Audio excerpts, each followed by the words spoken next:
वाराणसी, नाम सुनते ही घाटों, घंटियों और गंगा आरती की भव्यता आंखों के सामने आ जाती है ना? लेकिन सोचिए, इसी हलचल और ऊर्जा के बीच गंगा किनारे एक ऐसा कोना भी है जो अपनी खामोशी और अपनी गहरी सोच के लिए जाना जाता है।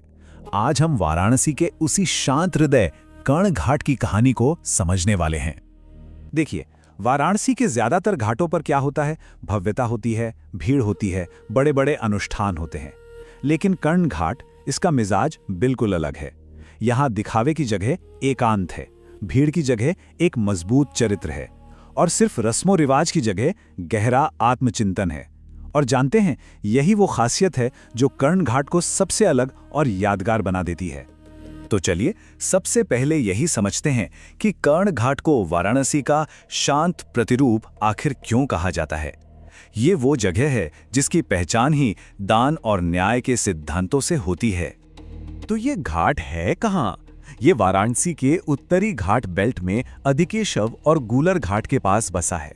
जैसा हमने अभी बात की, ये एक शांत और कम भीड़ भाड़ वाली जगह है, मतलब चिंतन के लिए एकदम परफेक्ट। पर इसकी असली पहचान इसके भूगोल से नहीं बल्कि इसके उसूलों से है, दान और न्याय। अब आते हैं सबसे दिलचस्प सवाल पर, आखिर इस घाट के नाम के पीछे की कहानी क्या है और वो कौन सा महान नायक है जिससे इसका नाम हमेशा हमेशा के लिए जुड़ गया? हाँ, तो सवाल यही है, इस घाट का नाम कर्ण ही क्यों पड़ा? और इसका जवाब ना सिर्फ एक नाम में नहीं है, बल्कि एक पूरे दर्शन में, एक पूरी सोच में छिपा हुआ है। ये नाम जुड़ा है महाभारत के महान लेकिन शायद सबसे ट्रैजिक हीरो कर्ण से। कर्ण अपने दानवीर स्वभाव के लिए जाने जाते थे। सोचिए जरा, उन्होंने अपना वचन निभाने के लिए अपने दिव्य कवच कुंडल तक दान कर दिए थे। वो न्याय और कर्तव्य के प्रति हमेशा अटूट रहे, और स्थानीय मान्यता भी यही कहती है कि कर्ण ने गंगा के इसी किनारे पर दान और पुण्य के काम किए थे। तो असल में इस घाट का नाम कर्ण घाट इसीलिए है क्योंकि ये उसी भावना का प्रतीक है जहां दान कोई दिखावा नहीं बल्कि एक सहज कर्म है। बिल्कुल वैसे ही जैसे दान देना कर्ण का स्वभाव था, कोई मजबूरी या दिखावा नहीं। चलिए अब उस फिलॉसफी को समझते हैं जो कर्ण घाट की आत्मा है। वो फिलॉसफी जहां कर्म को ही सबसे बड़ी पूजा माना जाता है। यहाँ कर्म का सिद्धांत सब कुछ है, मतलब सीधी सी बात है कि सही काम करना ही असल धर्म है। इस घाट पर भक्ति मंदिरों या मूर्तियों से ज्यादा कर्म पर केंद्रित है। यहाँ किसी गरीब को भोजन कराना या जरूरतमंद को कपड़े देना ही ईश्वर की सबसे सच्ची उपासना मानी जाती है। मतलब आपका कर्म ही आपकी प्रार्थना है। और एक लाइन है जो इस घाट के पूरे दर्शन को क्या खूब बयां करती है, जीवन अन्याय से भरा हो सकता है पर कर्म हमारे हाथ में होता है। यह हमें याद दिलाता है कि हालात चाहे जैसे भी हों, हमारे एक्शंस ही हमारी पहचान बनाते हैं, और यही तो असली नैतिक साहस है। तो अगर हम देखें, कर्ण घाट सिर्फ एक जगह नहीं है, यह महाभारत की खामोश नैतिकता का एक जीता जागता प्रतीक है।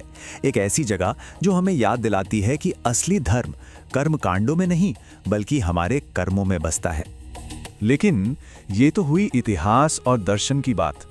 आज के जमाने में कर्ण घाट कौन आता है? यहाँ कौन से लोग शांति और प्रेरणा की तलाश में खिंचे चले आते हैं? यहाँ आने वाले लोगों में ना एक बड़ी गजब की विविधता है। परोपकारी लोग चुपचाप दान करने आते हैं, बुजुर्ग भक्त कर्म शुद्धि के लिए आते हैं, एथिक्स के स्टूडेंट्स महाभारत की वैल्यूज को महसूस करने आते हैं, कई आध्यात्मिक यात्री धर्म और न्याय की गहरी समझ के लिए यहाँ पहुंचते हैं, और हाँ, स्थानीय परिवार भी गंगा में एक शांत डुबकी लगाने के लिए इसी घाट को चुनते हैं। अगर इन सभी लोगों का एक प्रोफाइल बनाने की कोशिश करें तो एक पैटर्न दिखता है। यहाँ आने वाले ज्यादातर लोग 30 की उम्र के पार होते हैं, और उनकी सोच में 3 बातें कॉमन हैं: कर्तव्य, नैतिकता और विनम्रता। तो ये कोई टूरिस्ट स्पॉट नहीं है बल्कि आत्ममंथन की एक गंभीर जगह है। तो फिर भविष्य क्या है कर्ण घाट का? इसे नैतिक पर्यटन यानी एथिकल टूरिज्म का एक सेंटर बनाने की क्या सोच है? जरा सोचिए, यहाँ का एक दिन कैसा होता होगा। सुबह शांत स्नान, दान और ध्यान से शुरू होती है। दिन में विरासत को समझने, चिंतन और पढ़ाई पर जोर होता है, और शाम दीपदान और नदी किनारे खामोशी से चिंतन करने के साथ ढलती है। ये भीड़ और शोर वाले टूरिज्म से बिल्कुल अलग एक शांत और सीखने पर आधारित अनुभव है। तो विजन बिल्कुल साफ है, कर्ण घाट को काशी के धर्म, दान और न्याय विरासत घाट के रूप में स्थापित करना, ये एक ऐसा लक्ष्य है जो इसके असली चरित्र को बचाएगा और उसे सम्मान भी देगा। और इस सोच को हकीकत में बदलने के लिए कुछ बहुत ही ठोस कदम भी सोचे गए हैं, जैसे महाभारत की कहानियों को बताने वाले पैनल लगाना, नैतिक पर्यटन के लिए गाइडलाइंस बनाना, स्थानीय समुदाय के साथ दान कार्यक्रम चलाना और सबसे जरूरी, इसकी शांति बनाए रखने के लिए शांत क्षेत्र बनाना। मतलब जोर अनुभव पर है, सिर्फ देखने पर नहीं। और अंत में बस एक लाइन जो कर्ण घाट के पूरे सार को समेट लेती है, यहां दान शब्द नहीं, स्वभाव है। ये सिर्फ एक घाट नहीं है, ये एक जीवंत दर्शन है जो हमें याद दिलाता है कि सबसे बड़ी पूजा और सबसे बड़ा धर्म निस्वार्थ कर्म में ही है। सोचने वाली बात है ना?